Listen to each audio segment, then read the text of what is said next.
حضرت علی رضی اللہ تعالی عنہ نے ارشاد فرمایا، جب کوئی دوست تمہیں اپنا راز بتائے تو سمجھ لینا کہ وہ اپنی عزت تمہیں امانت دے رہا ہے، اس میں کبھی بھی خیانت مت کرنا۔ کسی کا عیب تلاش کرنے والے کی مثال اس مکھی جیسی ہے جو سارا خوبصورت جسم چھوڑ کر صرف زخم پر بیٹھتی ہے۔ وقت اور دولت دو ایسی چیزیں ہیں جو انسان کے اختیار میں نہیں۔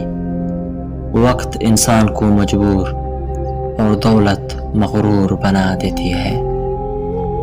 کامیابی حوصلوں سے ملتی ہے، حوصلے دوستوں سے ملتے ہیں، دوست مقدر سے ملتے ہیں اور مقدر انسان خود بناتا ہے۔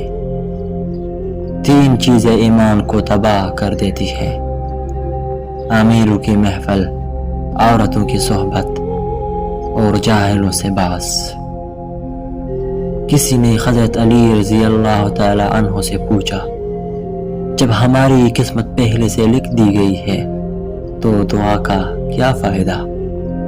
تو فرمایا کہ ہو سکتا ہے کہ قسمت میں یہی لکھا ہو کہ مانگنے پر ملے گا۔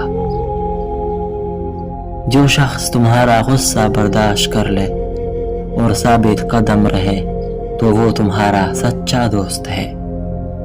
100 دوستوں سے بہتر وہ دشمن ہے جو دل میں نفرت تو رکھتا ہے لیکن منافقت نہیں۔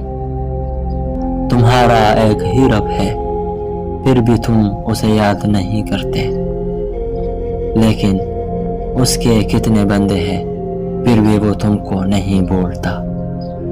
3 رشتے بے نقاب ہو جاتے ہیں: بڑھاپے میں اولاد، مصیبت میں دوست، غربت میں بیوی۔